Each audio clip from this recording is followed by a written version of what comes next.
অন্য দলগুলো যেখানে গ্রুপিং লবিং নিয়ে ব্যস্ত, সেখানে জামায়াতে ইসলামী আগামী সংসদ নির্বাচনে জয়ী হতে তৎপরতা শুরু করেছে।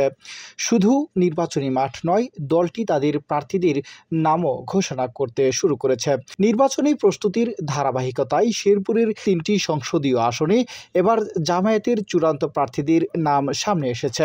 জামায়াত মনোনীত শেরপুরের 3 প্রার্থী হল শেরপুর সদর 1 আসনের জন্য বাংলাদেশ ইসলামী ছাত্র শিবিরের সাবেক কেন্দ্রীয় সভাপতি হাফেজ রাশেদুল ইসলাম, শেরপুর 2 নকলা নালিতাবাড়ী আসনে বাংলাদেশ ইসলামী ছাত্র শিবিরের সাবেক কেন্দ্রীয় বিতর্ক সম্পাদক ও জেলা জামায়াতের কর্মপরিষদ সদস্য মোহাম্মদ গোলাম কিবরিয়া ভিপি ও শেরপুর 3 ঝিনাইগাতি শ্রীবর্দী আসনে বাংলাদেশ জামায়াত ইসলামী শেরপুর জেলা জামায়াতের সেক্রেটারি মোহাম্মদ নুরুজ্জামান বাদল। এই 3 প্রার্থীকে এখন থেকে ভোটের মাঠে প্রচার প্রচারণা চালিয়ে যাওয়ার নির্দেশনা দেওয়া হয়েছে।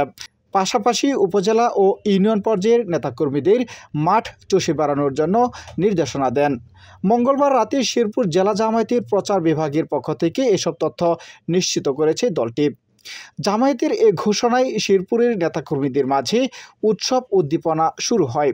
এরই মধ্যে দলীয় মনোনয়ন পাওয়ায় সোশ্যাল মিডিয়ায় তাদের ছবি পোস্ট করে প্রচার প্রচারণা শুরু করে দিয়েছে দলীয় নেতাকর্মীরা। সেই সাথে সামাজিক যোগাযোগ মাধ্যমে প্রার্থীদের শুভেচ্ছা বার্তা জানাচ্ছেন অনেক ভক্ত শুভাকাঙ্ক্ষীরা। এম উজ্জ্বল, গ্লোবাল নিউজ বাংলা।